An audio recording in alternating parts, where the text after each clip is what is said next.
स्वामी समर्थ. एका छोट्याशा गावात माधव नावाचा एक गरीब मुलगा राहत होता. त्याची घरची परिस्थिती अत्यंत साधी होती. वडील रोज मजुरी करायचे आणि आई घरकाम करून संसार चालवायची.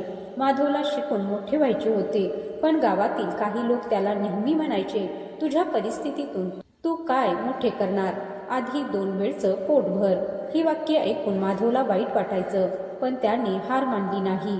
एके दिवशी त्याच्या शिक्षकांनी त्याला एक छोटासा दिवा दिला आणि म्हणाले, माधव, हा दिवा घे आणि आज रात्री याच्या प्रकाशात तुझा अभ्यास कर. माधव म्हणाला, सर, या छोट्या दिव्याच्या प्रकाशात मी किती अभ्यास करू शकणार? शिक्षक हसले आणि म्हणाले, तुला संपूर्ण रस्ता दिसण्याची गरज नाही, फक्त पुढचं एक पाऊल दिसलं तरी पुरेसं आहे. त्या दिवशी माधवला एक मोठी गोष्ट समजली. यशासाठी संपूर्ण भविष्य दिसण्याची गरज नसते, पुढचं पाऊल योग्य दिशेने टाकणं महत्त्वाचं असतं. माधव रोज थोडा थोडा अभ्यास करू लागला.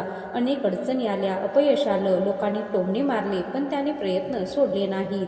काही वर्षांनी तो त्याच गावात शिक्षक म्हणून परतला. ज्या लोकांनी कधी त्याची परिस्थिती पाहून त्याची थट्टा केली होती, तेच लोक आपल्या मुलांना त्याच्याकडे शिकवण्यासाठी पाठवू लागले. माधवने हातातला तो जुना दिवा जपून ठेवला होता. एका विद्यार्थ्याने विचारले, सर, हा जुना दिवा तुम्ही अजून का ठेवला आहे? माधव म्हणाला, कारण याने मला शिकवलं की अंधार कितीही मोठा असला तरी छोटासा प्रकाशही पुढचा मार्ग दाखवू शकतो. तर मंडळी, या कथेचा बोध हाच की परिस्थिती कितीही कठीण असली तरी हार मानू नका.